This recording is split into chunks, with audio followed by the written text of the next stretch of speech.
Members of the Rotary Club have a set of basic principles in conducting their affairs in this world. You know, you often see them on signposts welcoming people to a city or to a town. They call them the four-way test. Number one, is it the truth? Number two, is it fair to all concerned? Number three, will it build goodwill and better friendships? And number four, will it be beneficial to all concerned? Well, our readings today are concerned about the first question. Is it the truth? The first reading from the book of Daniel begins with a question from the Babylonian king Nebuchadnezzar. It is addressed to the three friends of Daniel. Their real Hebrew names are Hananiah, Azariah, and Mishael.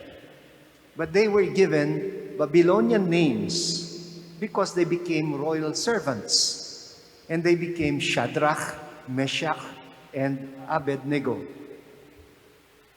And if you remember, the king's question to the three of them was, is it true? Let me paraphrase the rest of the question that he's asking. Shadrach, Meshach, and Abednego, is it true? So they're being confronted by the king. Is it true that you have not been worshiping the Babylonian god in spite of the royal instructions that I have decreed? Is it true that you refuse to kneel before my God because you call him a false god? Do you realize that as a consequence of your disobedience, I can throw you into the fiery furnace? And when that happens, let us see if your God can save you. And how did the three young men answer the question? Well, let me paraphrase it again. Yes, sir. Yes, it is true. And we are ready to face the consequence of standing for what we believe is true. And even if it happens, as you say, that our God will not save us, we will still stand on the side of truth. And so the three young men are thrown by the king into the fiery furnace. And what happens next? Lo and behold,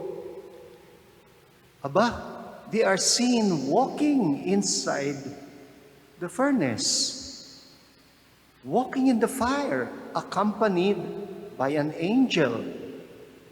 By the way, this is one of the biblical inspirations of the song, Be Not Afraid. I'm sure you all have sung that in the church. Be not afraid.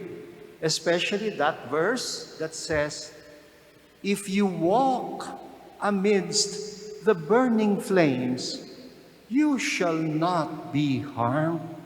If you stand before the fire of hell, and death is at your side, know that I am with you through it all. And then, of course, the refrain is the one that is most assuring. Be not afraid. I go before you always. Well, all that the Lord is asking is that we walk with him on the side of the truth, and we have nothing to fear. This is also the message of Jesus in today's gospel. He defines what it means to be his disciples. Listen to what Jesus says. Remain in my word, and you will know the truth, and the truth will set you free. 3 sentences, but they are interconnected. They are connected to each other. Yes, of course, the truth will set you free. But first, you have to make sure that you know the truth. And he says, if you want to know the truth, you have to remain in his word. I remember many years ago, the late Father Guido Argelius, S.J., who wrote witty little sayings based on the scriptures and collected them into a book, used this particular saying. He said, yes, the truth will set you free, but first it will make you miserable. Of course, his point is, being on the side of the truth will always put you in contradiction with those on the side of lies and falsehood. Well, this is precisely what happened with the martyr whose feast we are celebrating today, Saint Oscar Romero, Archbishop and Martyr of San Salvador.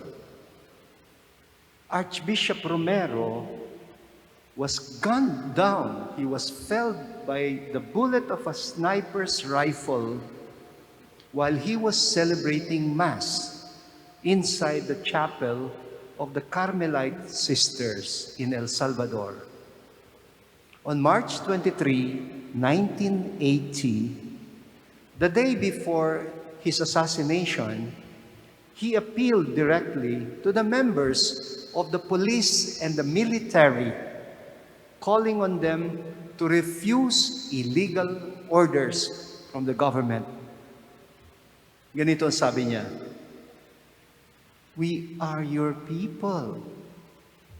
The people whom you kill, they are your own brothers and sisters. When you hear the voice of the man who is commanding you to kill, in the name of God, in the name of our tormented people, whose cries rise up to heaven, I beseech you, he said, I beg of you, I command you, stop the repression. Well, of course, he suffered the consequence of being on the side of truth. He died a martyr's death. In today's gospel, Jesus is like a sheep among the wolves, trying to reason out with those who are trying to kill him. Ang lakas ng loob. He asks them squarely, kaninong anak ba kayo? Whose children are you? If you claim Abraham as your father, and Abraham was a righteous man, how come you behave differently from your father? He said. And they answer him and they say that they are children of God. And then he says, okay, then you should be treating me as your brother. Not only is Jesus like the angel who goes down to the fiery furnace to walk with those on the side of the truth, he also goes down to hell to seek out the blinded souls who make a hell of their lives in this world by allowing themselves to be enslaved by the forces of darkness. Well, this is the challenge that is being posed to us today by the gospel. Magandang tanong, whose children are you? Kaninong anak ba kayo? We cannot call ourselves children of God and be on the side of lies and falsehood. And as regards those who are inclined to side with the father of lies because they are afraid that they might be thrown into the fiery furnace, well, I have a consoling message for you. Be not afraid. Be not afraid. He says, I go before you always. Come, follow me, and I will give you rest. If you pass through raging waters in the sea, you shall not drown. If you walk amid the burning flames, you shall